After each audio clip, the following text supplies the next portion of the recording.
Hello, everybody, and welcome to another edition of The Rotation.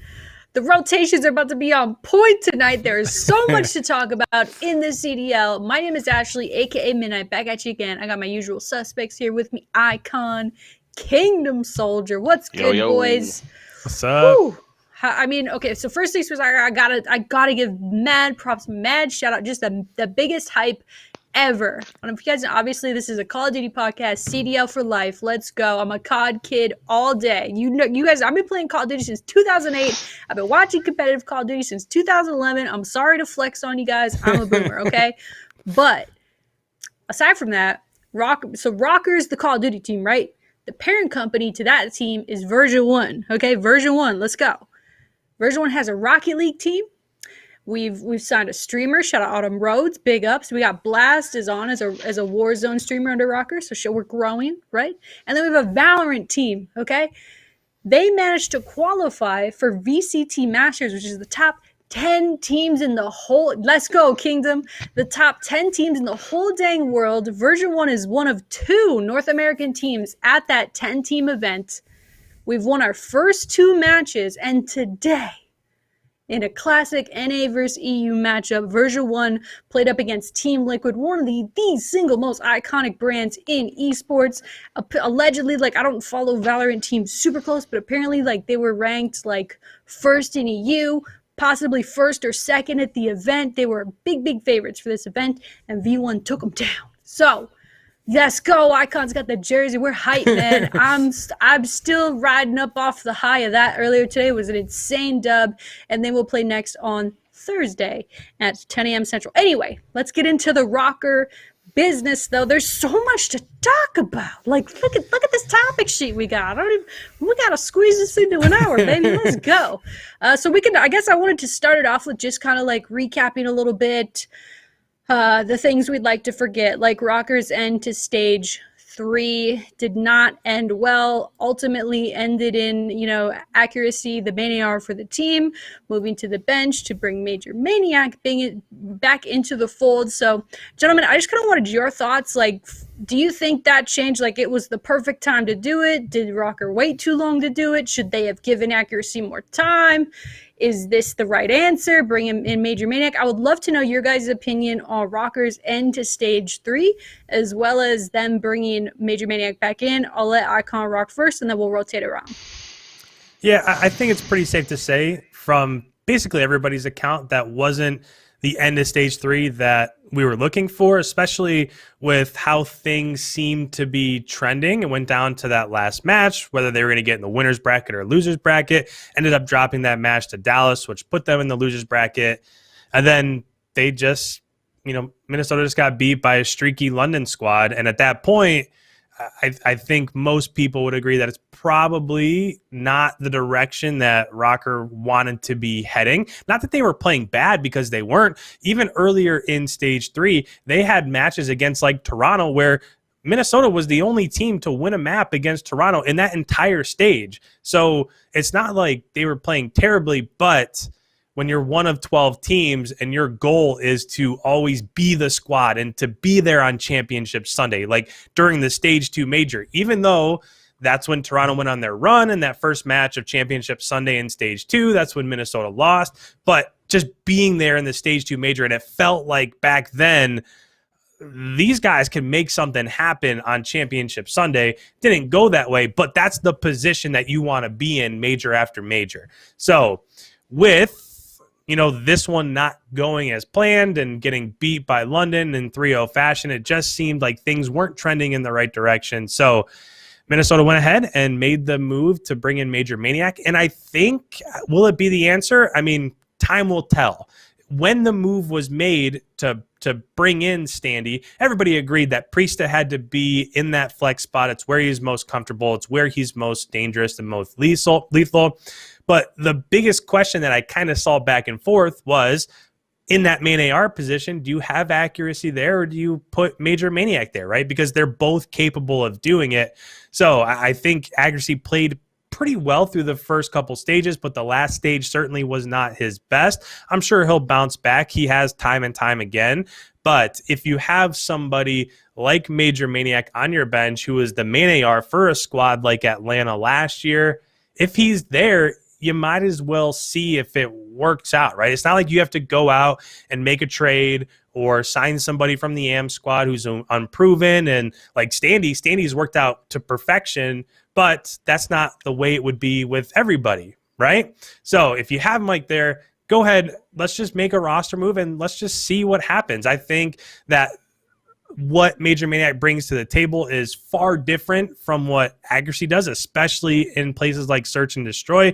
I know we've went over it time and time again, but in a lot of times, in a lot of situations, you're going to take Accuracy and you're just going to have him like an S&D just look over a bomb site because his gun skill is so good at long distance that here, you go sit in this location, look over this route, and just lock it down. Whereas when you have Major Maniac there, you can be a little bit more aggressive and he plays a little bit quicker and just gets into places where you don't necessarily expect him to be. So we'll see what happens. I think that it'll probably work out for the better, especially I'm sure that we'll go through and we'll talk about the stage 4 groups, but this is a perfect opportunity yet again. I could see it coming down to that very last week like the previous 2 stages have, but Minnesota's in a perfect situation to go out into these group play matches and end up in winner's bracket for the stage 4 major. And this is a perfect time, right? It's not like we're waiting until the last week of the season to say, okay, we're going to go ahead, we're going to make a roster change and let's hope it works. You still have all of stage 4. You also still have all of stage 5. So there's plenty of time to iron this out and still get it where it should be, like where it was at the end of stage 2. So I like the roster move. We'll see if it ends up working out. I think that it'll probably work out pretty well. Based off of the other teams that are in Group A with Minnesota, I don't see why they shouldn't end up being in the winner's bracket, but time will tell, and I think it'll be interesting to see what the new brand, or as we've said before, this iteration of RØKKR looks like as we go into stage 4 here.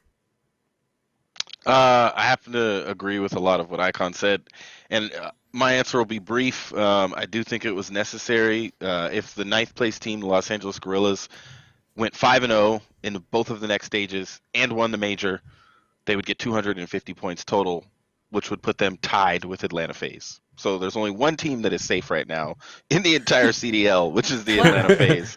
And so with the Minnesota RØKKR only being 20 points ahead of 8th, a change had to happen. This is the way that the game is being played right now in Call of Duty. And we have a lot of changes I'm sure we're going to talk about on the show today, and you got to keep up. Like, that's the fact of the matter is you got to keep up. We've seen some teams like Toronto Ultra, they just, I mean, over the last 2 stages have just catapulted themselves into the upper echelon of this league, and no one is safe, you know, and we've seen superstars leave teams, sit on the bench, and for the Minnesota RØKKR, we always knew that Major Maniac was optional to come back. If things didn't work out, Major Maniac was an easy swap to see how that goes. Yeah, I definitely agree. You know, I think, I don't know, I do think Accuracy's a really good player. He has the ice. He's had more than just the optic clutch this year. He has a ton of just critical moments. But the one thing that people always kind of, you know, talked about with this roster when it was formulated last fall was pacing. And what was RØKKR's issue last year with a different roster? Pacing.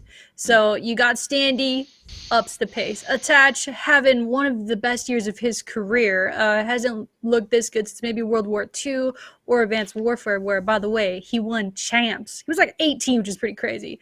Standy's 19. You know, maybe follow in the footsteps of Attach. Who knows? That'd be awesome.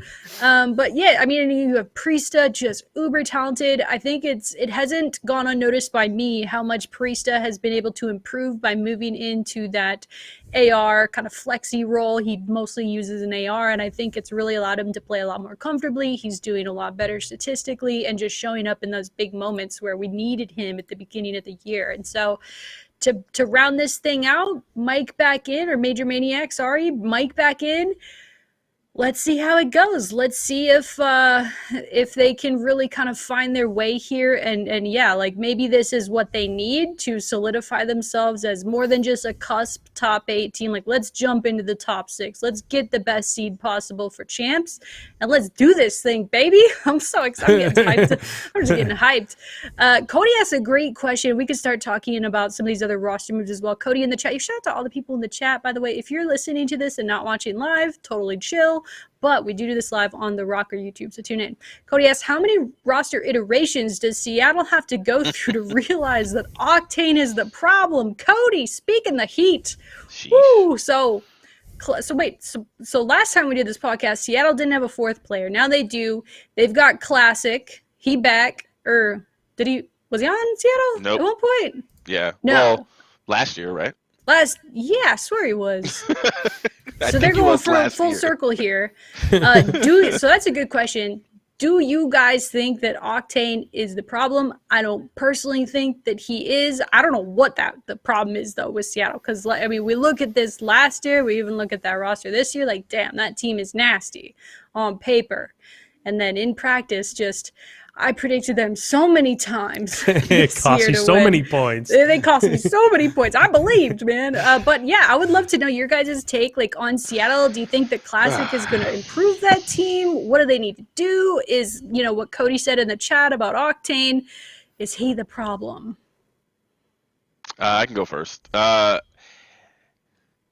The team, in my opinion, just doesn't work. I think Octane fried a little bit on the All-Star weekend, like playing with All-Stars. And it may be that Octane just needs to be able to just gun and do his thing. I don't see him as like an Arcides type of leader or a Kenny like type of leader, come out from the LA Thieves camp recently, that Kenny is like the vocal person on that team. I don't see Octane, even though he's great AR. His shot is ridiculous, but I think he needs to be on a team. And I don't think I said this on the last show. If I didn't, I'll say it now. I think this season, next season, that crossover, that transition is his best opportunity to get on a top 4 team. And I mean a consistently placing top 4 team. We're going to see over the next 2 years some of the most storied players in Call of Duty history retire. And there's going to be a lot of spots open, especially with all the young guys coming in, which JCap makes a good point. One of those phenomenal top 5, top 6 players of all time that retired. One of the things JCap said is, like, these young guys, it's like they were when they were 18, 19, like Standy's age. Like, they just loved playing Call of Duty and they had fun. And that's why they're coming in frying, because they're enjoying it. A lot of these guys that have been playing LAN for the last 5-6 years or longer, they're not enjoying it as much. Not all of them, I'll say. Some of them are having a freaking blast, like Clayster for the most part, but they're not all enjoying it. They're all excited for LAN, which is coming. But you got to be in position for LAN to matter, in my opinion. And Seattle is trying to put themselves in position for LAN to matter. A lot of these teams, I've heard them recently coming up on episodes of The Flank and talking on Twitter, not liking that people are calling their teams chalked, like Silly mentioned that, and not liking that people are saying you can't win. I think Donnie Temp came on and said and mentioned that on a show, and I get it. But those bottom 4 teams are the bottom 4. Like, it is not easy reads down there, and I think that what you're going to see is, I hope, is that Octane is going to continue to play at a high level to make himself valuable to another franchise. Or, yes, it is still possible that Florida could fall off the map.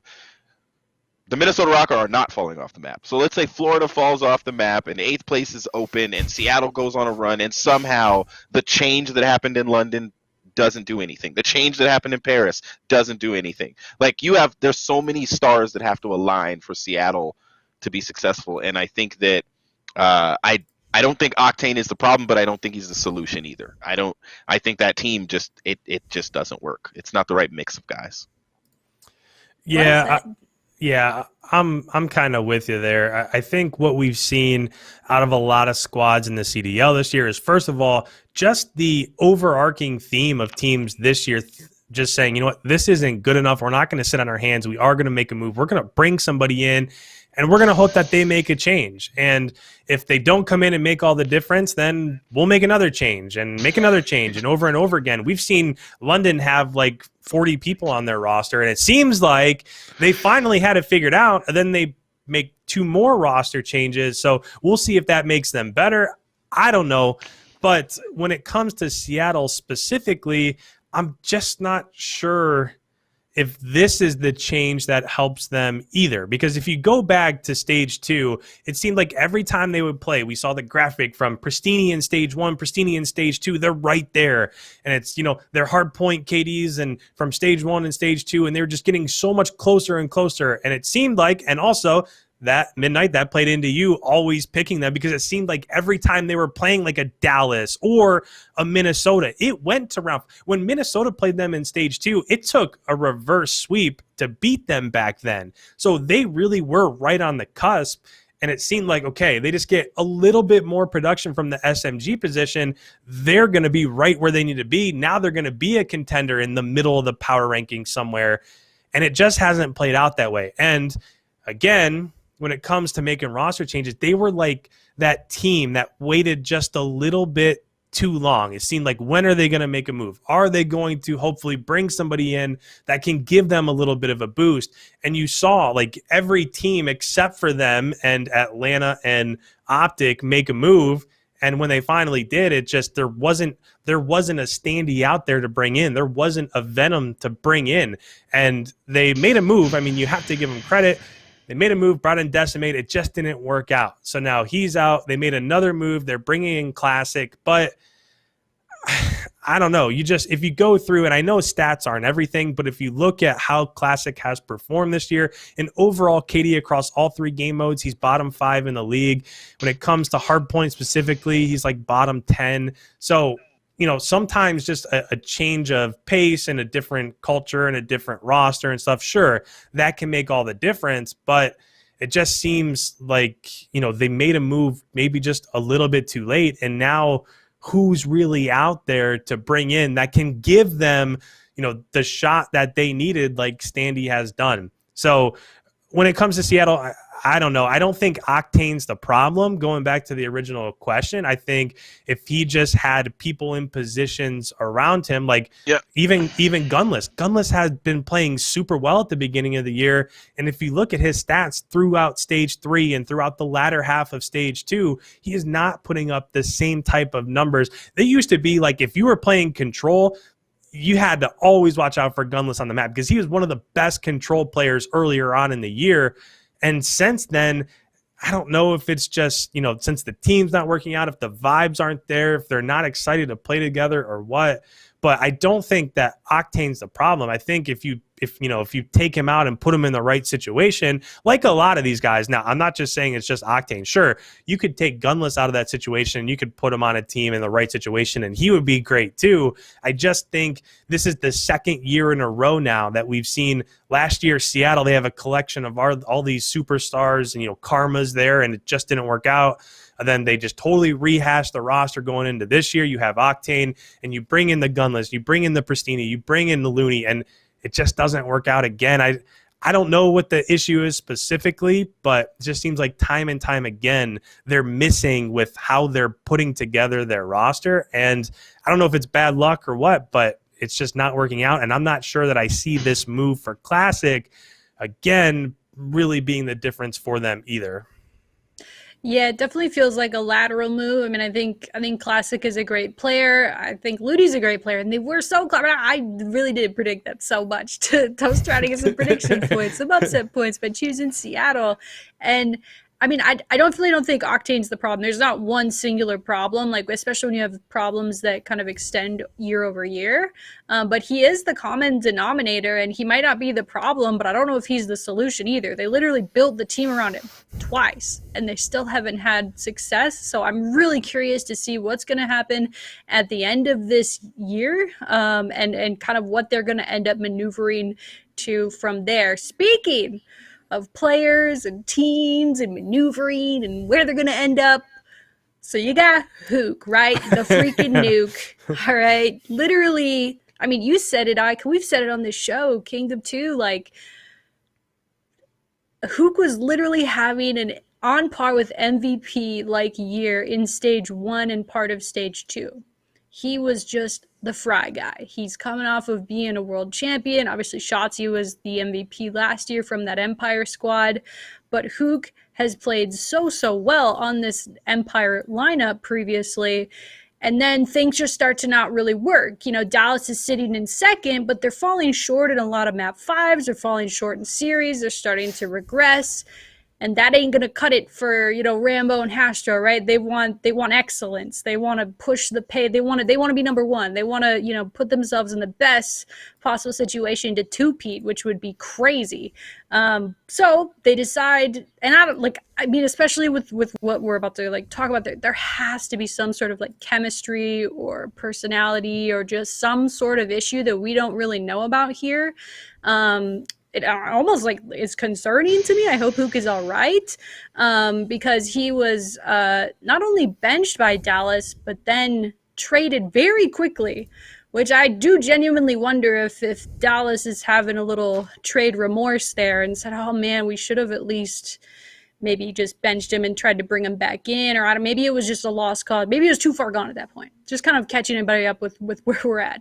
So then Nadeshot comes in, LA Thieves. You're like, hey baby, Huke, let's go. We got some money. I don't know the deals I don't know how anything works or what ended up happening there, but you know, you see a lot of pros talking about like, you know, LA Thieves went and made sure that they could get Huke and paid whatever it costed to bring him from Empire, which I'm sure was not cheap. They bring him over to LA Thieves. How many series did they play? Like 4? 3? I think they won like one. I don't know. With Y'all him, gonna have to yeah, they update might me have on been that. like 1-3 or 1-4. It They wasn't went 1-3 or 1-4 with Huke. Sounds about right. And now Huke has been benched by LA Thieves. They're bringing, who were they bringing back in? TJ? They got TJ coming back. So what the frick, man? I genuinely hope that Huke is all right, because this sounds like something has gone awry somewhere along these lines. I don't know what the issue could be here, but it is really a cause for concern when you have that type of movement with one of the star players in the league. There has to be more to the story, and part of it, I think, you know, I don't want to pin it all on Huke. Part of it is exacerbated by the fact that LA Thieves and even Dallas, even though Dallas was sitting in second place when they made this big move, part of it's exacerbated by, dude, we're getting towards the end of the end of the year. Like, you have to perform, you have to solidify yourselves for champs. So there's a little bit more desperation movement going on there. So all of that is to say, not only to catch you guys up, but what the frick? What do you guys think? Do you think LA Thieves messed up by that? They took a ton of heat on Twitter, I noticed, after they made the change. You know, you got to trust the process. Coach Cap and, you know, Mud Dog, they know best for that team. But man, what are your guys' thoughts on Huke now being benched by 2 teams in the CDL? I'll start off with this one, and I think there might have been a little bit of remorse in the decision that they made, because if you think back to exactly where LA Thieves were at before they brought in Huke, I mean, first of all, if you just think we have an opportunity to bring in Huke, we're going to do it. I don't care who we replace. We're going to bring him in because, I mean, he has the potential to be the best player, the single best player in the league. And there's only a handful of people you can really say that about. So if you have the ability to bring somebody like that in, you have to do it. But if you go back to before they brought them in, they beat Optic 3-1 in the match just before he got there. And they took Atlanta FaZe to a map 5 round 10. And before that, they got wins against Seattle and London. And they were performing well, right? When they made the move to go out and drop Slasher, that's when everybody thought this organization is all over the place. We should put them 11th or 12th in the power rankings. I mean, I don't know what's going on. And then Kenny, you figure we're taking Kenny, who's the best player on our team, away from his best position, and he doesn't miss a stride, and Draza looks great, and TJ and Venom start to come along, and now all of a sudden they're rising the power rankings, and they're, you know, they're pretty solidified wherever they're at in the CDL points. But at that point in time, they looked like they were good, and they looked like they were on the right direction. And then you think, okay, this team is obviously trending in the right direction. We're going to bring in Huke. That's going to be what they need to get them over the hurdle.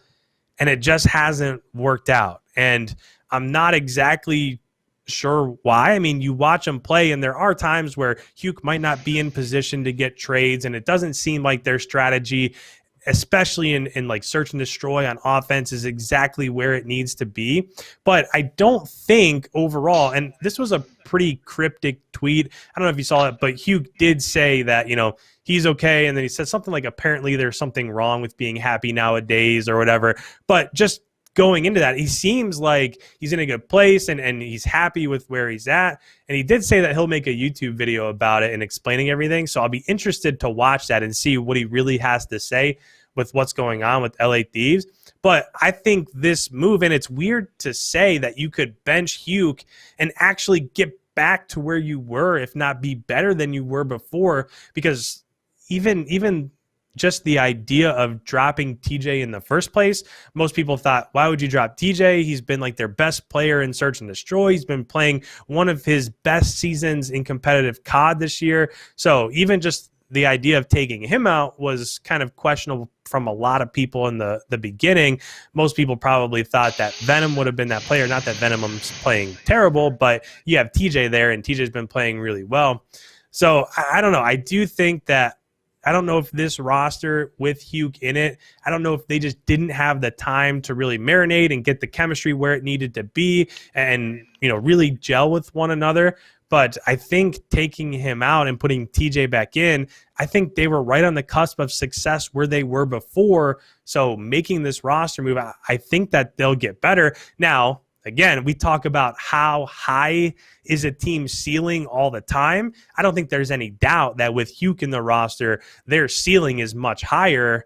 I just think the starting place where they're starting from without Huke is a little bit lower, and we'll see where it goes from there. But will this make a difference? I think that they'll be better in stage 4, but will they be better if they kept Huke in there throughout stage 5 and into champs and so on and so forth? That's yet to be seen. So we'll see what happens. I don't think this makes a difference. The LA Thieves, I think, ended stage 1 in 6th. They're still in 6th after 3 stages. They've dropped bigger players than any other team. Slasher, TJ, Huke. It is interesting what they're doing. They're trying really hard. JCap was on an interview on the CDL channel today and talked about Slasher hasn't talked to him since he dropped him, and they were best friends. They won a championship together, a world championship, and they're not playing the friend game over there. They're trying to make the right changes. I'm sure Enable at least is in the conversation with him and Mud Dog talking about what to do. I'm sure Nadeshot is like, give me a top 4 team, like whatever it takes. Unfortunately, the teams above the LA Thieves are Chicago, Toronto, Dallas, New York, and Atlanta FaZe. This is the way the league has shook up. Those 5 teams have been basically top 5 teams the entire year, except for Toronto that climbed into the top 5 and now is probably going to sit there pretty comfortably. I think the LA Thieves stay in 6th. I think they get a couple of wins, 2 or 3. I think they go to the major and get a couple of wins, 2 or 3, and they place maybe top 6 again, and they stay in 6th place. I don't see them passing any of the teams above them, even if they had Huke on the roster. And what I think they want is a team that can, Jacob said it in the video, he wants a team that is compared to the teams at the top of this league. And unfortunately, they're just not there yet. When you do change your team so many times, you're playing such a different game. You've got different types of leadership, vocal leaders, and there's just a lot going into what they're doing.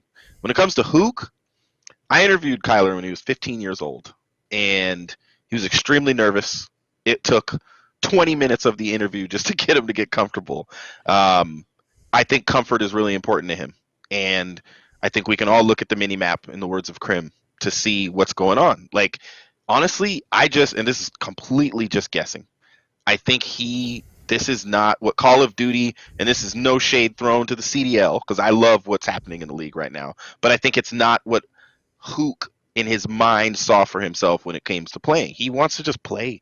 He wants to play like the guy like Standy and Venom and the younger guys. He wants to just fly and fry and have fun and like be happy, like he said. And he's not happy when he's being told what to do, and JCap's calling him all kind of names because he's not doing his job. Merc asked JCap in the interview today, what do you do when someone's not doing their job? He said, I don't think it's good enough for me to say, and you to air. I can't say that out loud. But he just he would definitely throw some expletives at his players. Huke doesn't want that. He didn't want it from Krim or Rambo. He doesn't want it from JCap, or definitely not Slasher. And so it's a tough spot. There is a team that will work for him. 5v5 work because of Clayster. He was the difference that just gassed up Huke no matter what Krim said. He was just gassing him up. That's what Clayster makes players better, because of his gas. And he knows who needs it the most. Asim, that's who gets the gas. Now it's Asim and Hydra. I can't imagine how much Clayster's screaming when they're playing together. And so I just think, LA Thieves are going to be 6th. That's their position. Can they win a chip? Sure. Are they going to? I don't think it's likely with an Atlanta FaZe, a New York Subliners, and a Toronto Ultra in the league. That's just my personal opinion looking at their roster compared to those. Wow, super great insight and points there. I hadn't really thought of it quite like that before, but that actually makes a ton of sense. And I think for me, oh yeah, Kingdom, where is this interview of you interviewing who? It's somewhere on my channel. I can post it in the chat. On YouTube? Yeah, I did it when it was a Styx 1v1 way back in the day. Oh, nice. Yo, I love this. Yo, shout out to anyone who remembers the Styx podcast. What was it? So actually, if you guys don't know, I've known Kingdom a long time, for years, 2013-ish, 14-ish. Yeah, it was a long time ago. A long time. We just been in the same community, buddy, all that. And you asked me to come on your podcast one time. Was it the Styx? No, it wasn't the Styx anymore. It was called something else. What was it called? It didn't have a name. Oh, our podcast? It was literally called, yes, it was like the Call of Duty podcast. I came on the Call of Duty podcast with Kingdom and IKON, and that was the first time I met IKON, and yeah, I love talking COD, so it's kind of crazy, we're full circle here doing Deja Vu years later, but yeah, so, I mean, you've been around Kingdom, right, for a long time, and you too, IKON, as well. You kind of have that unique insight of kind of seeing the path that these guys have laid, and Huke has actually had a really, really interesting career. Yes, he's coming off of this major, world championship win last season. He played really excellent last season as well, but before then, I mean, he was on Envy for a long time, and that Envy team was not seeing success for a long time as well. And so I'm wondering, maybe he's so talented, he has so much raw skill, but maybe it does take the right team or coach or whoever it is to really unlock that for him. And yeah, I hope he's all right. I can't imagine the journey that he's going on. I do hope that he's happy, whatever. I didn't see his tweet. I've been so busy, but yeah, I definitely wish Huke nothing but the best. I do hope, when we talk about teams that are making all these crazy moves, it's kind of like a dry cleaner, right? It's in, it's out, it's in, and it's out. There are some teams where that has worked, namely Toronto. So Toronto was like that last year too. They had a 10-person roster, which we all laughed at, especially me. I thought that was ridiculous. And their logo's a squirrel. Come on, Toronto. But both of those things have grown on me so much now. Toronto's squirrel logo, I want to know the origin story. I want to know where he comes from. Does he have a dark side? I love the squirrel. And now, I mean, I know this is blasphemy for me to say because they're a rival, but I do frick with Toronto. They've, through that 10-man roster last year and everything they've gone through in the last year, been able to solidify themselves as a top team in this game. So I don't know, not every team is going to do that with all these changes, but it does just kind of speak to the culture of the CDL right now of especially this year, you got to go now, you got to win now so that you make it to champs. And then, because you used to kind of always, or at least, me being a longtime member of Optic back in the day, you kind of felt okay doing so all year as long as they showed up at champs. That was where it really mattered. Yeah. Now for this first year, we reiterated all the time, but it's so critical that only the top 8 teams even make it. So if you're even flirting with that line, like LA Thieves are, like RØKKR is, it's go, gotta do better now. So yeah, shout out to Huke though. I hope the kid's all right. He's so talented. I hope he figures it out, lands on his feet. I do wonder what are they gonna do with him? It would be kind of cool. No shade to Venom. I think Venom's a great player as well. But to see Huke and TJ and Kenny on that same, jeez, it's gonna be crazy. So let's go back to, so where did Huke come from? He came from Dallas. So when he was off to LA Thieves, that left a spot open on the Dallas roster. Fellow filled that for the end of stage 3, or was it all of stage 3? It was the 4 remaining and the major for stage 3 is where Fellow came in. Fellow has since been moved back to the bench, I believe. And now Vivid from LA Gorillas, which we've talked about him previously on the podcast, how we're wondering why he was on the bench over there. Did he say that he wanted to do that, or how did we end up there, really? And Vivid has gone now from LAG over to Dallas, rounding out Dallas's roster with Crimsix, Illy, Shotzi, Vivid. On paper, that team's kind of nasty. I think that's nastier than with Fellow, but I would love to know your guys' thoughts. Yeah, I mean, I think they're better than with Fellow only because of Vivid's slaying ability and his speed on the map. I think you'll get Illy back with an AR. Everybody's going to be more comfortable like they were when Huke was there, to be honest, except there was something missing towards the end of Huke's time on the team, which is weird because they were still getting a couple wins. It just didn't feel right. You know, they were winning in second, bro. Like right. Well, I mean, we know this is Rambo and Crim. They don't want to just win. Excellence. They want to win the right way. Because they know that there's something that Temp said on an interview. He said that the difficulty is like there's all these easy changes that you can make, but the best teams, number one, they avoid getting in mixy situations, but when it gets mixy, they stay focused on the task at hand. The teams that are at the bottom of the league, the problem is when it gets mixy in their heads and their plays mix up and they don't play the way they're supposed to be playing. And Crim is like, and so is Rambo. It's all about fundamental. I mean, JCap's the same way. I think that's why you've seen all the drops and stuff you've seen at LA Thieves. If you're not willing to play in the system, don't play here. You know, and so even Huke. And so I think if Vivid is willing to play in their system, which we've learned over the last 24 hours or so from Silly, without saying everything, that Vivid, they didn't know Vivid was leaving. And they had 3 days to create a roster because he was gone and didn't want to play there anymore. He didn't say those words, didn't want to play there anymore. But he just said they woke up one morning and they had 3 days to submit a roster. So they submitted a roster. And that was it, you know. And so we can kind of surmise if they didn't know Vivid was leaving, this was a Vivid decision. It wasn't like one of the things that I've learned from the RØKKR, from interviews we've done, and from watching the interviews, like the RØKKR always posts like Coach Brian Saint talking about what happened. Other teams do the same thing, like JCap talking about the trades. Every time we've seen that, it seems like everybody visits the team and talks to the team. I don't think Vivid would have been dropped without his team being aware. I don't think coaches do that in the league these days. And so, I mean, it just sounds like he didn't want to play there anymore. And this is going to be interesting how this shapes up and how the game changes, I guess, in terms of these players that just don't want to play on certain teams anymore. So they're like, I don't want to play here anymore. LAG's not going to make champs. What is that going to do, like, if that becomes common? LAG's not going to make champs. I don't want to play here. I want to get on a team that's going to make champs. Now, look where he lands. 3rd place in CDL. He saw an opportunity and he took it. Yeah, I like a lot of the points that you made.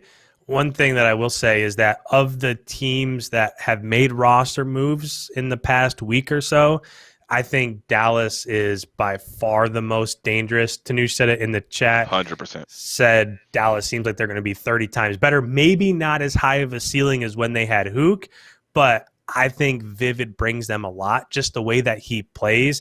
Vivid is the one player, he doesn't quite have like the overall KD and just the insane slaying ability that a player like a BZ does, but he plays that fast and he gets around the map in that sort of way.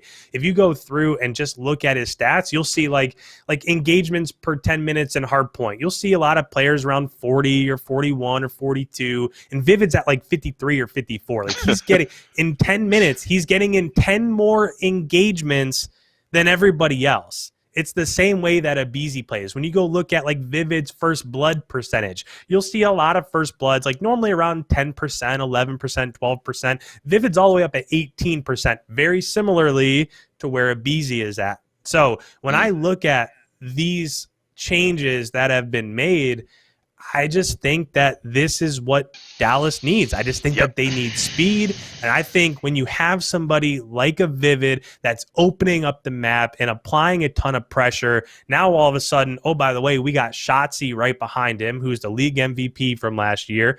And now Illy's going to be back in that flex role where he's a little bit more comfortable. Sure, he's one of those guys that if you want him to run an SMG, he'll run an SMG. You want him to snipe, he can snipe. You want him to run an AR, Illy can just do it all. But he's very similar to what was up with Priesta. Now he's in that role that he's most comfortable in. And, you know, Crim6 is there. And now the map's also going to be a little bit more opened up for him. So I just think if you look at, like, you know, LA Thieves made a move in Seattle and Paris and London. And I think a lot of those teams are searching and hoping that, okay, we're going to make this move and I'm going to hope it's going to be the right one. I think that this is the right one. And it might be a little bit odd, especially around these parts, for people that might be familiar with our show, because normally it's Kingdom that's gassing up Dallas, and I sow in a little bit of doubt there. So this might be a little bit different, but I don't know. I just think if I'm especially just looking at this from a RØKKR focus, I think I'm glad that I'm not in that group B. I think if you look at groups, and I'm sure we'll talk about them, but you obviously both groups have like the two that are at the top that are in that first tier that a lot of people would agree. And after that, you have like LA Thieves and Minnesota. I think LA Thieves is a team right now that looks like they're beatable. And if I'm Minnesota, I think that I'm in a great spot. I can win 3 games. I can make it in the winner's bracket from Group A. I would not want to be in Group B where Dallas is lingering there. And now you're thinking, this is a total different roster with a completely different play style. Is this a team that we can beat to get into that winner's bracket? I mean, anything can possible. Sure, if they played, I would probably pick Minnesota right now, but I think that's a much stiffer test than LA Thieves is right now. Yeah, I definitely, God, you guys, we are really on the rotation, just rotating around, making great points, discussing the happenings. It's kind of crazy. Like, it's so wild to me, all the movement that's happened. I have this graphic up. Actually, real quick question from Will DuPont. Do you think Crim6 was the main reason why Vivid joined? Work around what works best for him. Possibly. I mean, Dallas needed a push the pace player. You think, Kingdom? They're in 3rd place. That's why Vivid joined. Yes, they're in 3rd. If a 3rd place team hits you up and you're on the bench, thank you, I'm coming. Like, not only do you have a 3rd place team who's interested in you, but they need you. They're like, hey, we need your pace. Come here. Of course, Crim6 is like, he is the GOAT. Scump is MiDNiTE's GOAT, but I do recognize that Crim6 is the CDL GOAT. Most chips, just most accomplished, winningest player, incredible on multiple lineups, been a part of multiple dynasties, is trying to probably build one last one here before tipping the hat, right? So, of course, I think if you're Vivid and you're like, okay, LAG, we're here. I really want to like make a move. It plays well for champs. I do think I don't know how that works. I don't know how players sitting out to get traded works. And that's a dangerous precedent for players and teams to have to deal with. But yeah, he landed on a good roster. And we'll talk about the groups in a sec. First, so let's just real quick cover the other roster changes here.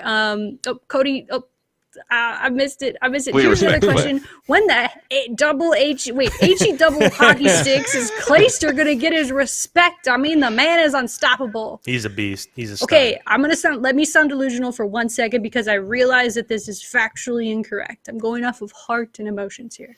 Okay. My GOAT, Scump, okay? Just so good across every COD he's played. I've watched the kid for 10 years, literally. He's ridiculous. I watched him win his first tournament 10 years ago. Followed the whole thing. Just so good across multiple CODs. Crim6 is also good across multiple CODs, but not as many as Seth, right? And so next for me, I mean, it's Crim for sure. Like, Crim is good. He's the most accomplished. He's great. He's a great leader. But man, watching what Clayster has done with multiple different rosters of youngins and taken them from the bottom to the top. He even had a super long drought in the middle of his career, and you couldn't even tell it by the way that he plays currently and the way he leads his team. So I give Clayster all the this is a Clayster fan club podcast. We'll have to have him on one time and just For sure. geek out for a sec. But yeah, I think Clayster is just so well accomplished. Top 4 all time easily. Yeah, true. So last couple of roster changes here to go over. So Zaptius was on London. London now has brought back Alex, and they've signed Afro, which they were like looking better. Like London was really not looking good, and then they were looking much better towards the end of stage 3. They gave a little tiny run in the stage 3 major, and now they make another change. What do you make of them bringing back Alex, who left due to personal reasons? I mean, I love Alex. He was on RØKKR last year. He's so talented, but he leaves for personal reasons, comes back, slides right back onto the starting 4. What do you guys make of London and then Afro joining as well in for Zed? I don't know. I mean, I'll just take this one. I don't know. I don't understand. It seems like London was one of those squads that made roster change after roster change, didn't work. Make another roster change, didn't work. Brought in Parasite, didn't work. And it seemed like, wait a second.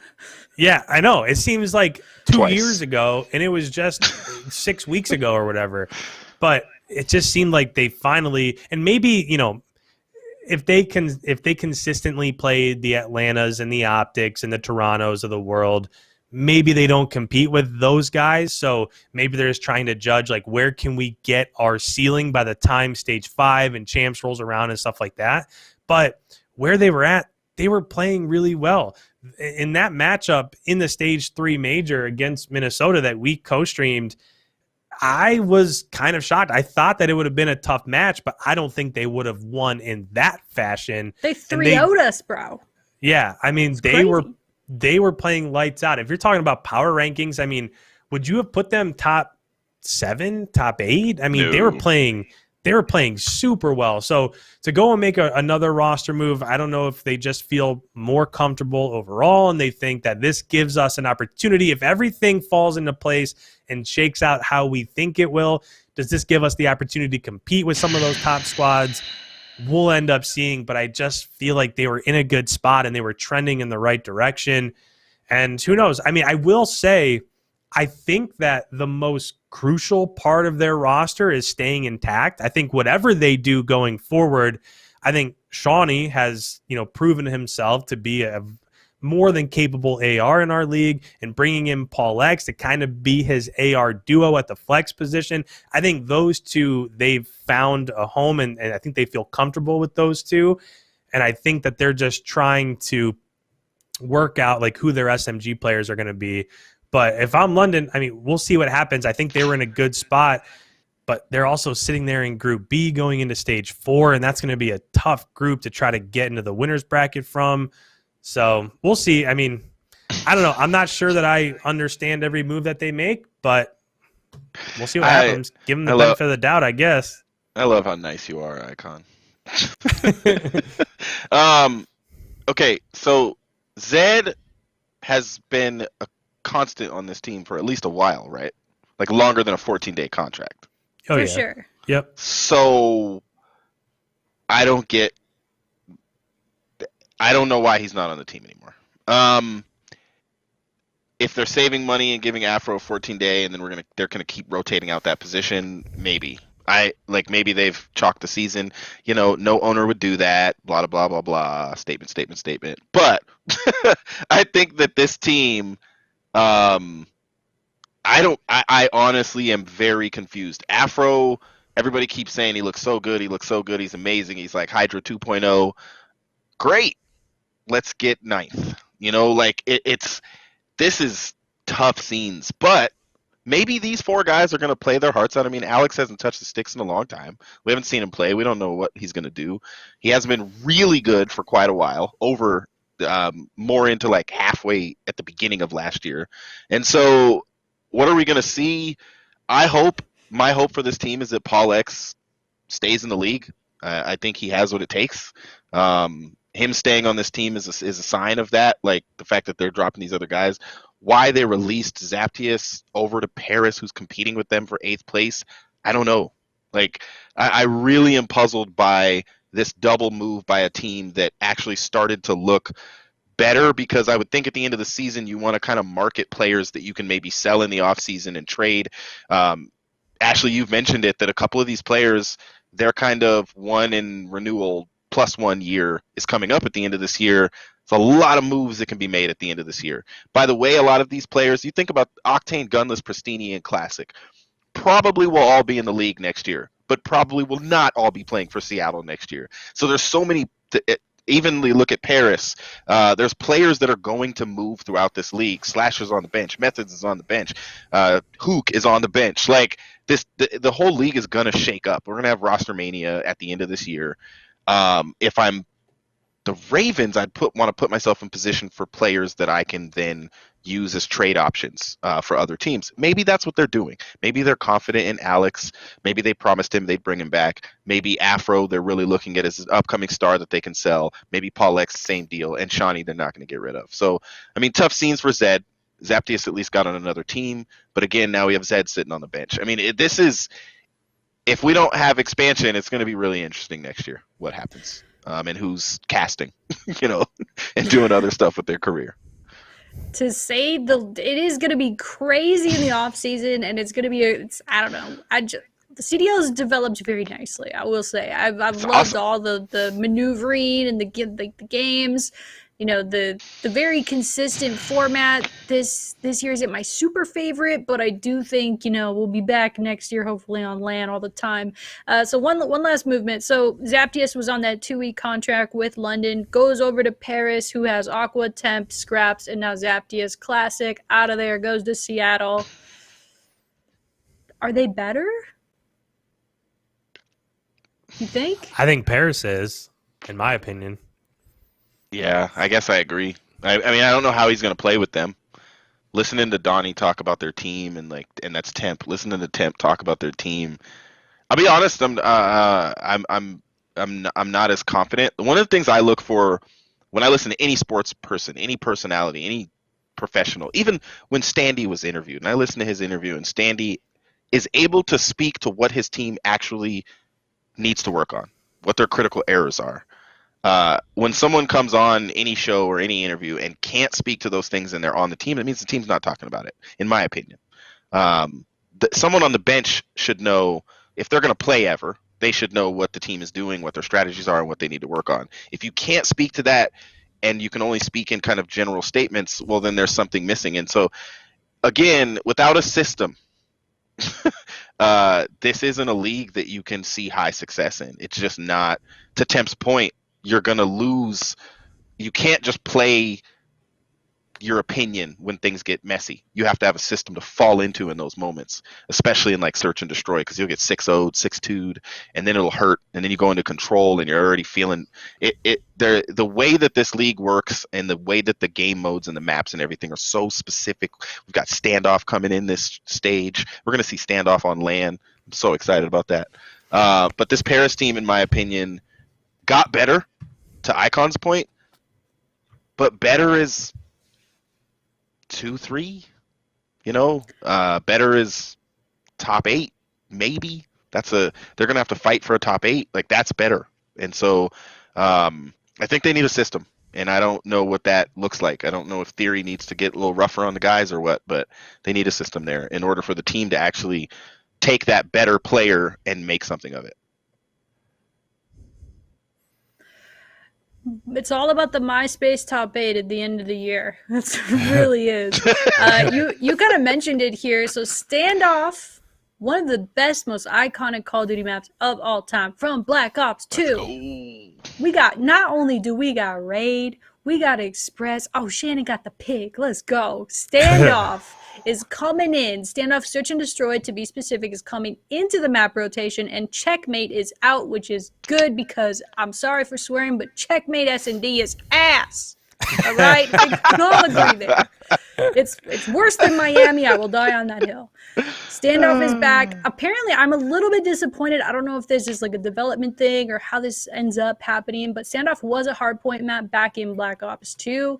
It was phenomenal to my memory. I mean, I remember grinding on league play. Do you? Oh yeah. Oh yeah. But of course. But apparently, the spawns or what they've been play testing in scrims is They're not the it's not best. it right now. Okay, so it's not coming in for hardpoint or control, I believe, but it is coming in for search. So that's a victory for me. I mean, I just get checkmate. Not only it's not that I hate checkmate, well, I do, but I love standoff. I'm so excited to watch a map 5 search and destroy standoff round 11. Nade shots laying down with the MSMC with the little hybrid focus thing, scanning through walls. Do you guys remember the clip? Yep. Y'all remember the clip? Anyway, so I'm looking forward to that. So let's take a look at the groups, and then we can whip out some predictions. So the groups, I mean, until like 1 or 2 roster changes right here, the groups are, in my opinion, the most balanced groups that we've seen all year. I'll rattle them off quickly, and we already did a group breakdown show, so we don't have to go get all dirty again and get all into it. But here's the groups. Group A, Atlanta FaZe, Chicago Optic, sorry, I'm a Scum stan, all right? Leave me alone. LA Thieves, Minnesota RØKKR. I'm not a Scum stan when Minnesota RØKKR plays Chicago Optic. And then Paris Legion and Seattle Surge. Whew. Actually, great point from Will in the chat, who said at this point it's possible that all Seattle Surge players are just playing to raise their own stock and will play individually rather than as a team. It's possible. Which low-key seems how they've been playing all year, but I don't know. Yep. I'm not a coach. I don't know what I'm For the talking last about. 2 years. The last 2 years. Group B, New York Subliners, sheesh. Toronto, sheesh. Dallas, with the addition, I can't think of his name. Vivid is right there. Okay. Yep. Vivid coming on to Dallas, nasty. That is a terrifying 3 squads in that. And then you've got Florida, you've got LAG, and you got London. Group B is a lot more dicey. I'm saying these are pretty balanced, but do you guys think Group B is now harder after some of these changes have gone down? Yes. And I just know that, again, we went through it all. We talked about it on the breakdown show. But every time I look at these groups, I now look at it, as I said on that show, from a Minnesota's perspective. And if I'm looking at them, like, if you were in Minnesota, you'd probably either be where you're at in Group A or you'd be switched with Florida. That's probably about the area where, people would put them. So if you were in place of Florida, you're looking at having to upset either a New York, a Toronto, or a Dallas. And I think before Dallas made the roster move, I think that that's something that, looks like it could probably happen. It's something that's doable. But now that they made the roster move, and I think they're going to play a lot faster, I think they're going to be much better than they were in Stage 3. If I'm Minnesota, I sit back and I think, okay, Atlanta's going to be tough. And Optic looked really down until the major rolled around, and then they were just a completely different team, and they looked like they could beat anybody. So they'll also probably be a tough matchup. But sitting right there as the third group taken in Group A is LA Thieves, and I think that they'll probably get better from where they were at with Huke, just based off of, the team chemistry and the strats that they had from before and the vibes. But that seems like a team that's much more beatable than Dallas with where they're trending. And not to mention, if you look at the 2 teams that are underneath Minnesota, you got Paris and you got Seattle. And I think most people, 99% of people would probably say that those are the 2 lowest teams at 11th and 12th if you had to put power rankings out there. I think London did a nice job of leapfrogging both of those squads. Pretty sure London, by the way, is only like 50 CDL points out of 8th place. I mean, they were long forgotten. Crazy. Yeah, we were writing them off. We were saying there's no way that they make it back. And now there you have it. Florida's got 120. London's got 70. They're 50 points away. That can happen easily in a stage. If you win a few matches and then go on a little bit of run in a major, you can make that up literally throughout one stage. So just looking at this overall, if I'm Minnesota, I think that Seattle and Paris are beatable. I think LA Thieves is a much easier team at this point in time to beat than Dallas would be. And there's your 3 wins. In most cases, if you get 3 wins in a group, you're probably going to be in the winner's bracket. So if I'm Minnesota, I'm feeling good with where I'm at. I honestly, it's a tough call. There's every team except for the top 4 has made a trade within like the last 3 weeks. Yep. it's a tough call. Some of these rosters I haven't even seen play against teams at a high level in an actual match, like in a stage match. What are we going to get out of Paris? What are we going to get out of Seattle? Maybe the change actually makes a difference, and they're a harder team to beat. And I've always, and I still to this day believe it, that this Minnesota RØKKR team hasn't played to their full potential for a lot of the year. There's ups and downs, but I think the Minnesota RØKKR should be one level up. I think they should basically be where the LA Thieves are or where Dallas is. They should be a top 6 team in this league. And again, we say it at the beginning of every stage, like, this is the time, this is the opportunity. If I'm the RØKKR, no matter where I am, I've got tough games in front of me.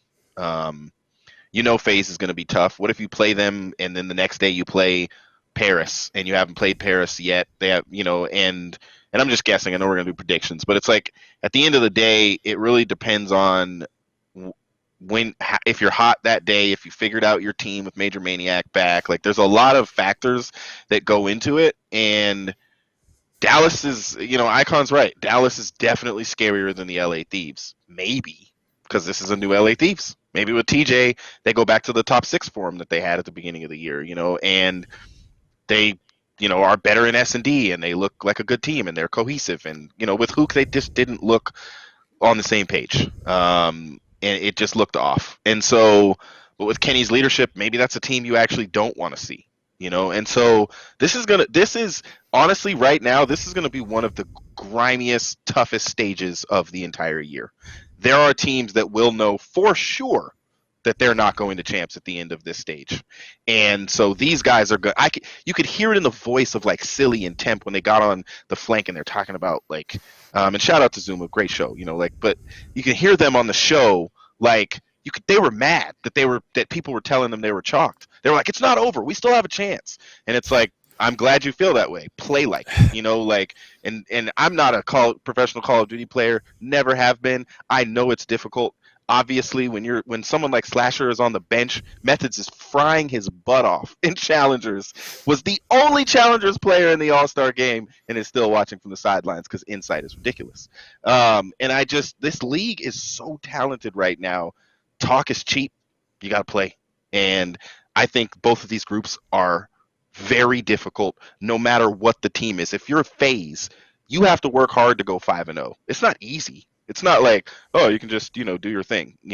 FaZe had to work hard to win the last major. Like, you have to work hard to beat a lot of these teams. And what I would like to see is the Minnesota RØKKR become what the LA Thieves are trying to become, is one of those teams that are hard to beat. Like, when people go up against them, they're like, okay, we got to scout the crap out of the Minnesota RØKKR because Standy's going to flank us, and, Attach is just going to, be himself, and those two are going to be dangerous together. And then, Major's back, so, their S&D game might be a little bit different because he's going to – you want to put that fear in teams going into champs. And that's just my personal opinion, especially going on LAN. Like, I had totally forgot about that. Like, after this stage, we go to LAN. Like, this stage matters more than any of them, in my opinion. I think we'll be able to probably say 5 teams that are for sure going, or 6 maybe even, at the end of the stage. I would love to see the Minnesota RØKKR in position to check that off. Let's freaking do it, baby! I always love the Dynasty aspect, but oh my god, do I ever miss the open bracket runs. Yeah, same. Great. Man, I don't know, there wasn't that many, but there was more Dynasties before. Now, right? Well, before yeah. CDO, there were more Dynasties. So, sure. Okay, can we, like, so if the Optic team was a Dynasty, how many more events until we call this FaZe team a Dynasty? True, because there's so many fewer events. Or we can just take Alex, Simp, and Abizi and be like, these 3 players, when they play together, are the most dominant 3 players. Like, at some point, they're going to even become more dominant than, like, I mean, I guess you got to put Crim in there. Like, or a Crim, Dynasty trio. Seth, and, like Crim, Seth, and Formal, I guess. Like, Yeah.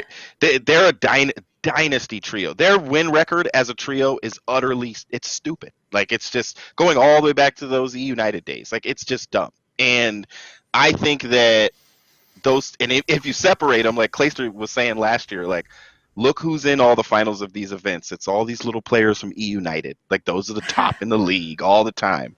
And so I think, that Atlanta FaZe team could end this year and we call them a dynasty. If they win, they've won 2 majors already out of 5. If they win one more major and win champs, I'm calling them a dynasty. I think we're in great times, man. This is just, it's such an awesome league, and I am abundantly excited to see how everything goes down. Like, this stage is going to be bananas. Yeah, we're now going into the most pivotal stage of the year. So let's talk about when does RØKKR play? Hashtag when does RØKKR play? And then let's take a look at our predictions. So if you guys want the full Group A schedule for Stage 4 for RØKKR, it's actually kind of weird. They usually never have teams playing on back-to-back days, but RØKKR actually does play twice on back-to-back days. So we will begin our Stage 4 group run, or not run, it's group play.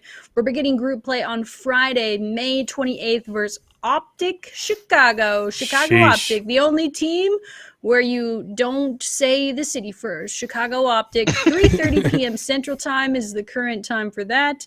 Then the very next day, one sleep, and we're to the next match. We'll be playing Paris at 2 p.m. Central on Saturday the 29th. Fast forward a week, just one week later, just one game on the weekend. We'll be going against Seattle on June 5th. Mark your calendars. That'll be at 5 p.m. Central, looks like. Or is that 6? That's 5. I can't read. 5 or 6. Tune in. And then the next week, we'll round out Group A, Stage 4, with LA Thieves on Friday the 11th of June at 3:30. And then the next day, God, what a weekend to end off your group. You play FaZe to finish off your group, which is actually pretty awesome. We play them at 3:30. And then the next week after that is when the major is. And you guys have said it, Major 4 will be on land. The land before time, baby. No internet, no ping issues, no weird stuff. I'm pretty sure they can pause any game at any time. I might have just made that up, but they did that last year. Like, LAN just offers the most single competitive environment that you can get in any competitive game. So, very excited to go back to LAN. Local area network, we are coming. And hopefully RØKKR will be in the winner's bracket. Let's do some predictions for this week. So I just gave you guys the whole RØKKR schedule for the entire Stage 4 group schedule, Lord. But going into this weekend, these are the matches we're looking at starting on Thursday, May 27th. Let's do some predictions here. Well, this first day will be pretty quick. Atlanta FaZe versus Paris Legion. I got FaZe 3-0. They're hot. They just won the trio dynasty. I mean, yeah, I'm on board. I was going to say 3-1, but I'll say 3-0. What's your guys' prediction? 3-1 FaZe. Okay. Yeah, I'm gonna go 3-0 Atlanta and then 3-1 Toronto. I just think with where Paris is at, I'm just not sure that they're going to be able to compete this early with their new roster change, and Atlanta is absolutely on fire. We'll see. I'm actually interested to see, like, later on in this Sunday, we get Atlanta versus Chicago. So I'm interested to see, like, if there's a little bit of, like, a layover or what's going on with Atlanta. But I think early on, 3-0 over Paris, and then into that Toronto match, I think 3-1 Toronto over Florida. I love that the chat is also predicting Ultra cannot win if they go 2-1. MiDNiTE does not know what she's talking about. What's up, baby? I'm going to go ahead and predict Toronto Ultra. So, IKON, you predicted 3-1 or 3-0? 3-1. 3-1 Toronto. Man, that's what I was going to predict as well. I'm saying the same for Toronto. 3-1. 3-1. We all got 3-1 for Toronto. Here, let's do all the days at once. Like Kingdom does all of his Friday, and then I do all my Friday. And you know what I mean? Let's go like days at a time. Does that make sense? Yep. So yeah, we all got Toronto 3-1. Florida might surprise. You never know what you're gonna give Florida. Sometimes they look cracked and nasty, and then other days you're like, what happened? Who are you? Come back. But then we've got Friday, May 28th. I'm just gonna do mine right away. Dallas Empire versus the London Royal Ravens. 2 seats moved on that 4-man roster. I think they're going to struggle. I think Vivid's going to help Dallas push the pace, and they're going to come out. Rambo's hair is going to be on fire. It's going to be crazy. Crimsix is going to be night vision beaming out of his eyeballs. I think they're going to 3-0 London. And then you got Optic Chicago. Chicago Optic versus Minnesota RØKKR. This is going to be a crazy match because Chicago was looking a little bit. People been talking trash on them, right? All last stage, like, oh, you know, retire this, retire that, team change this, team change that. They show up to Major 3 and just go on a crazy tear. They're looking a lot better. But now you got a little bit of a new old look for Minnesota RØKKR. You got Major Maniac coming into the fray. He's going to be the main AR. You got Priestess, Standy, Attach. I mean, sheesh, I don't know how it's going to go. But my prediction, RØKKR, obviously.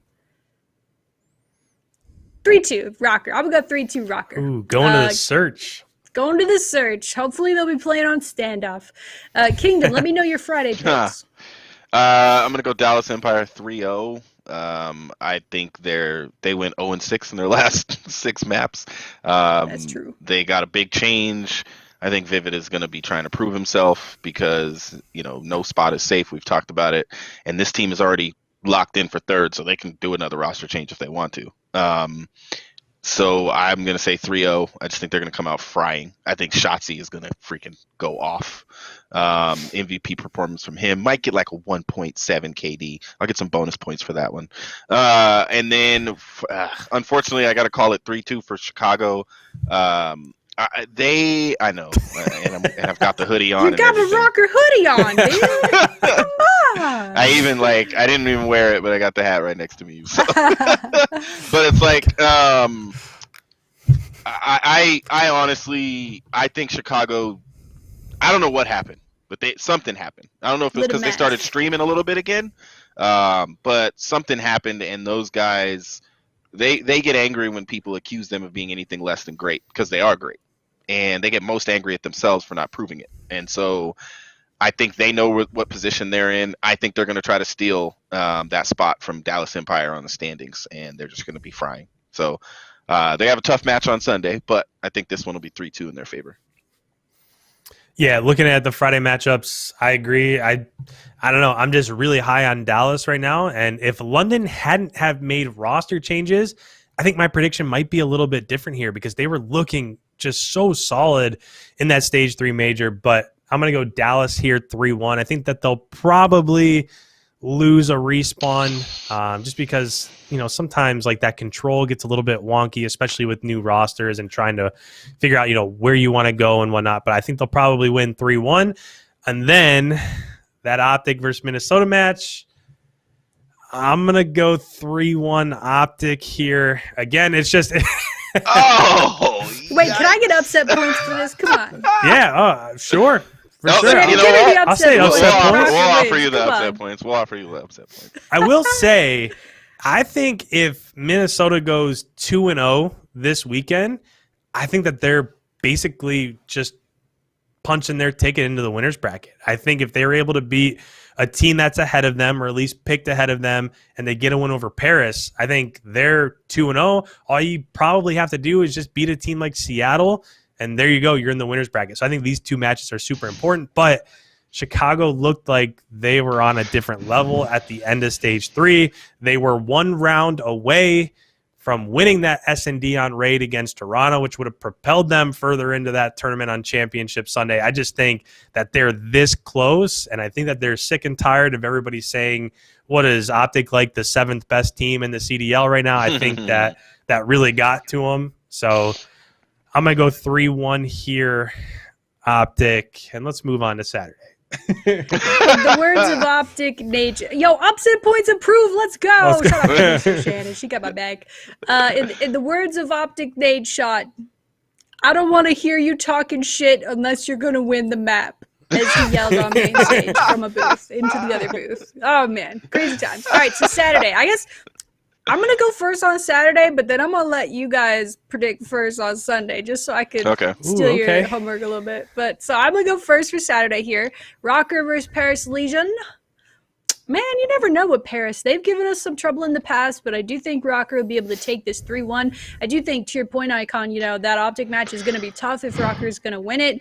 But if you do walk away with 2, or at least you gotta walk out of this weekend with a dub, Paris is where you're more likely to get that. And so, yeah, I think, win or lose versus Optic, I think they'll come out hard versus Paris because they realize the importance of these matches here. Group play is crucial for ending up in the winner's bracket of the major that will be on LAN, local area Let's network, go. ladies and gentlemen.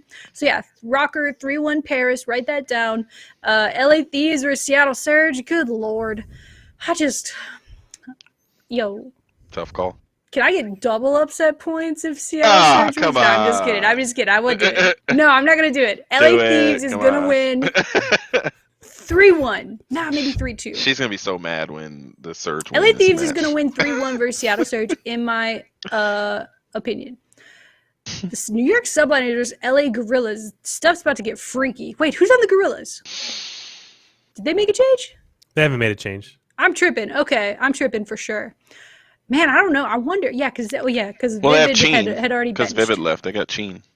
Yeah. Oh, yeah. Cheese. Okay, so they haven't moved since. I thought they might though. After the major, I thought they might. So maybe They're banking on that they just didn't know how to play with Cheen yet, and their S&D will get better Right. and all this kind of stuff. And so dangerous mindset to be in at this time of the year. Yep. I'm sorry, Shannon. I'm making this hard for you to edit and post when you're trying to edit my predictions. I'm the worst. New York Subliners versus LA Gorillas. Woo! Yeet. Oh man, Subliners is pretty hot. They get pretty hot. Sometimes they're cold, but I still think they're going to win. Subliners 3-2. LAG will always take you there. You never know. Maybe Clayster wakes up on the wrong side of the bed. They go down 0-2. They complete the reverse sweep. If that happens, I should get triple points. Just kidding. I'm just trying to catch up in the rankings here. All right. Don't let one of you guys go next for Saturday here. I'll go. I went last time. So I'll give these Saturday matchups. I think that this will be a hot 3-0, Minnesota versus Paris. Get them out. I think it'll be a 3-0. I just don't have a ton of confidence at this point in time in Paris. Could they get there? Absolutely. I think that they will get better after the roster change that they did make with bringing in Zaptius, but not sure it's going to come around this early. So I'm going Minnesota here 3-0. And then moving on to LA Thieves versus Seattle. Again, Seattle, I'm just not sure that this makes them better, and they were already down in a pretty bad place. I think LA Thieves is just one of those teams very similar to Florida, very similar to Minnesota. I think when they catch fire, if they catch fire, I think that they can be a really dangerous squad. We'll see what happens with bringing TJ back into the fold. Last time he was there, we talked earlier about just how good they looked. So I'm going to go 3-1 here for LA Thieves. And then New York versus LAG. LAG is a really good S&D team. I think that they probably end up winning that map too, but there's no way that they're keeping up with the Seam and Hydra in hard points. And New York is also one of the best control squads. So I think that they'll probably win the search. But they're definitely not winning the hard points and probably not winning the control. 3-1. I think you're right. I'm going 3-1. Ah, well. 3-1 I'll go New York. 3-2 still. I'll go. Whoa, you went 3-2 for the last series. I'll go. I'll go 3-1 RØKKR over Legion. I think they're the better team, and yes, they need the W. But this is a good weekend for them to not drop. They should at least the Optic match should go to Game 5 at the or it should be a 3-0 by them. Like they need to show up and show out. I think with Paris we should see a 3-1, just more experience, more focus, more structure. LA Thieves versus Seattle Surge. This is a hard one, but for some reason I just keep picturing Kenny in my. I think as much as I'm talking about LA Thieves being top six versus the teams that are below them, they're scary and they're still going to be scary. They have one of the best. I mean, Kenny is becoming one of the best ARs and in-game leaders in the league, shockingly. And so I think that it's going to be great. I think it's going to be 3-1 Thieves over Surge. It'll be a great match, though. Very close. And then New York Subliners. I mean, this team's hard point is just stupid. It's ridiculous. They hadn't lost one for I don't know how many it was in a row, 11 or 12, and before they lost in the grand final. And the Gorillas, they're not going to be able to keep up, in my opinion. Good team, good heart, good guys. Love Cheen. Would love to see him stay in the league. But I think New York is just a little too much for them. And so I'm gonna say 3-1, yeah, for every single match for the teams on the left. They're 3-1 and the teams on the right. Nice. Icon and then Kingdom. You guys want to go on Sunday, and then I'll go Yep.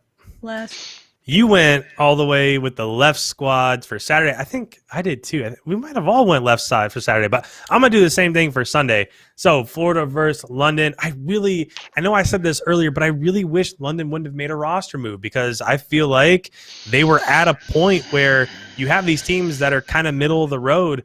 I feel like they're in a position, or they were in a position where they could beat those guys, but there's just too many unknowns now. When you switch out half of your squad, I have to see it before I have more confidence in London. So I'm going to go Florida. And if you get a good Florida, if you get a Florida that's on for the day, get out of the way because we all know how nasty and scary they can be. I'll go 3-0. I think I have a ton of confidence in Florida right now. We'll see if they continue that and keep progressing as stage 4 rolls around. But I'll go 3-0 Florida. And then Toronto versus Dallas. This could be a heck of a matchup. If Dallas plays really well on Friday, and if Vivid seems to be a difference maker like what we've been talking about throughout this entire show, I think these two teams are much closer than they were just a couple weeks ago.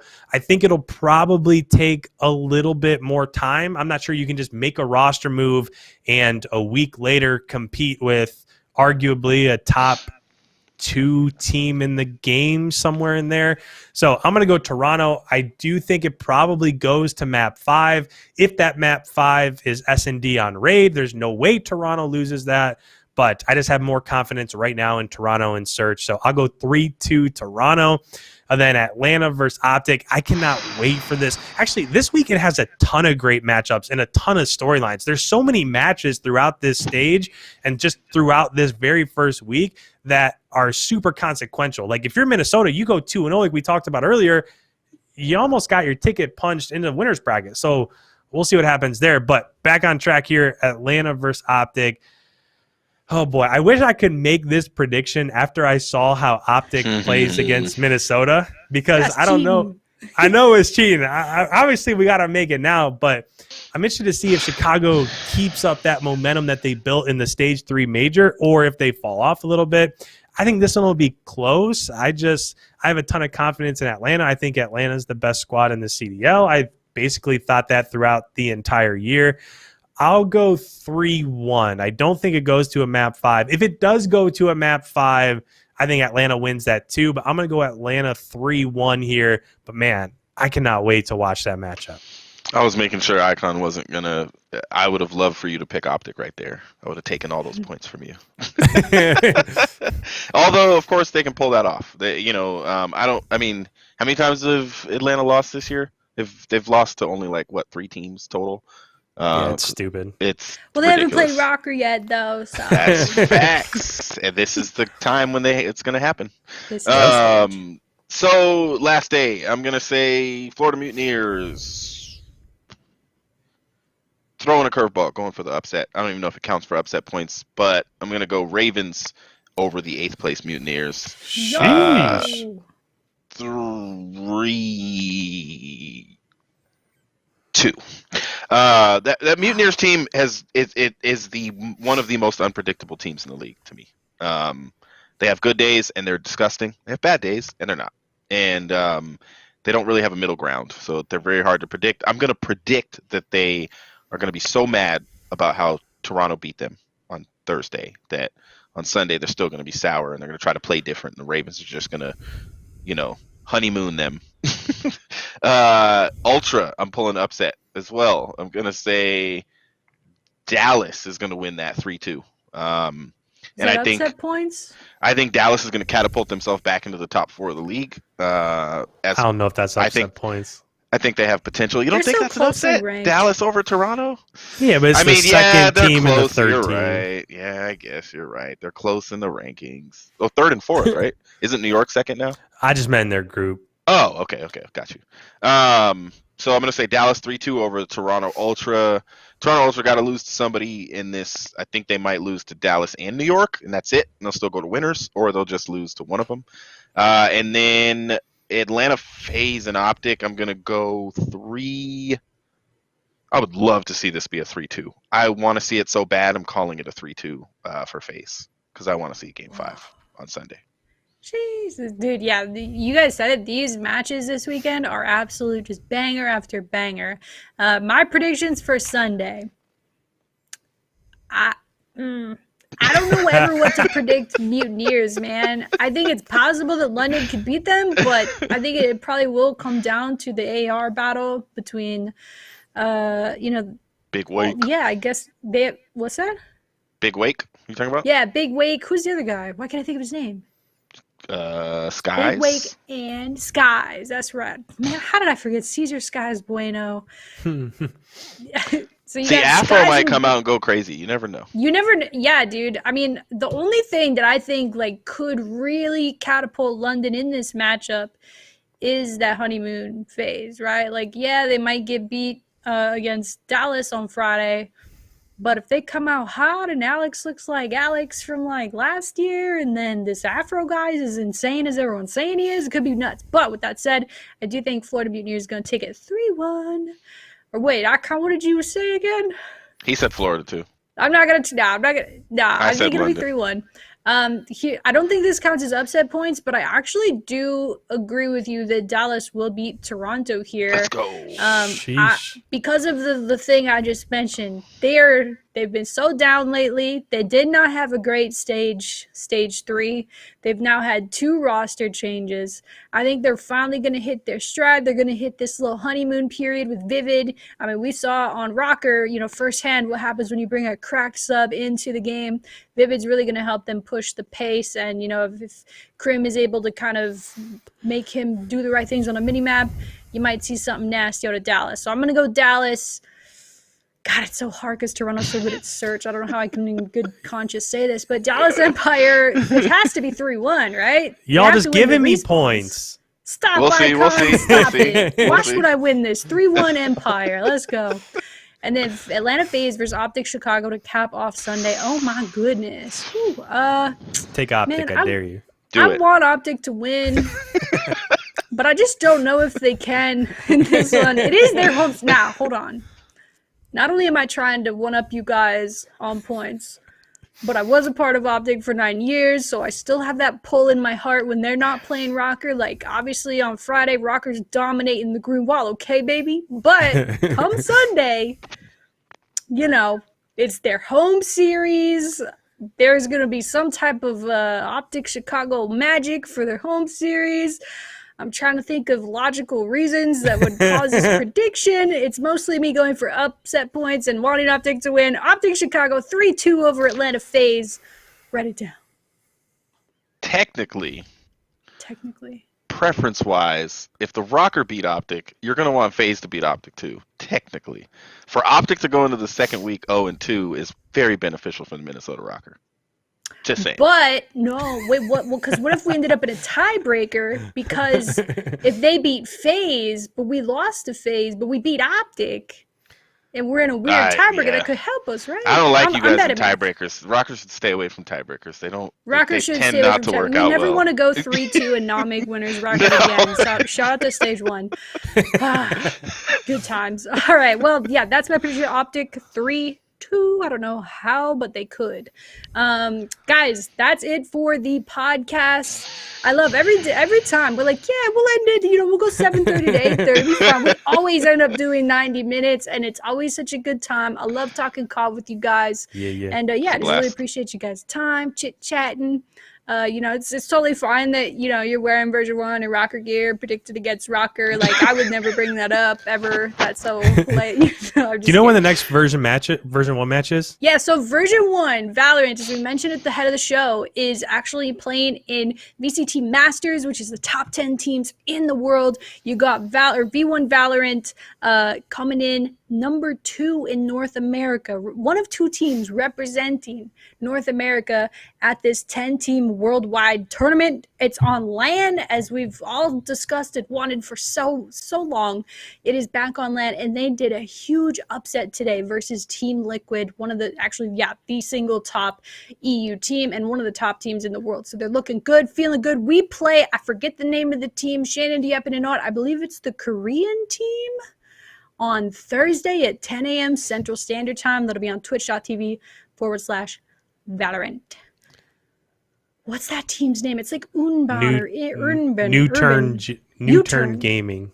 U-Turn Gaming. New Turn. New Turn. Sorry, dude. U-Turn Gaming sounds like one of those clans that's in those Twitter clips of those COD kids yelling at each other.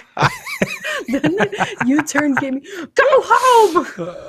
That was wild. Those crazy scenes. Yeah, they're Korean, right? I don't know. I'm so sorry. I will do much more research on our future opponents. It's been a wild day, of course. But anyways, yeah, thank you everyone so much for listening to The Rotation. We'll be back next week, 7:30 p.m. Central Standard Time, and we'll see you guys this weekend for the co-streams.